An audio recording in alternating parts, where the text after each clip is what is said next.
Assalamualaikum, myself Rakib Hossain and welcome to my another vlog. Hey, chalo.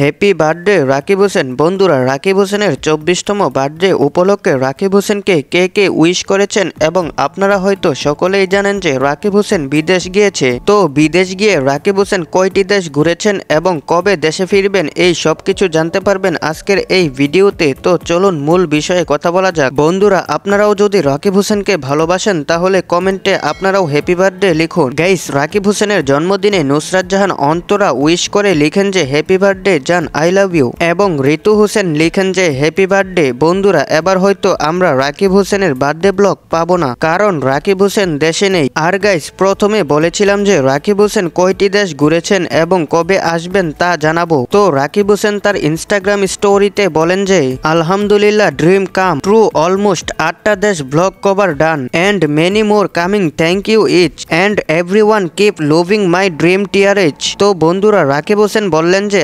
আলহামদুলিল্লাহ, স্বপ্ন সত্যি হলো, প্রায় 8টি দেশ ব্লগ কভার সম্পূর্ণ হয়েছে এবং আরো অনেক কিছু আসছে। তো সবাই এভাবেই ভালোবাসা দিতে থাকেন যেন আমি আমার স্বপ্নগুলো পূরণ করতে পারি। আর গাইস, আমার মনে হচ্ছে আর বেশি দিন থাকবে না, হয়তো কিছুদিনের মধ্যেই বাংলাদেশে ফিরবেন টিআরএইচ ফ্যামিলি। বন্ধুরা, রাকিব হোসেনের এই 8টা দেশের ব্লগের জন্য কারা কারা অপেক্ষায় আছেন অবশ্যই কমেন্ট করে জানাবেন। আর ভিডিও শেষ করার আগে আবারও বলছি হ্যাপি বার্থডে রাকিব হোসেন।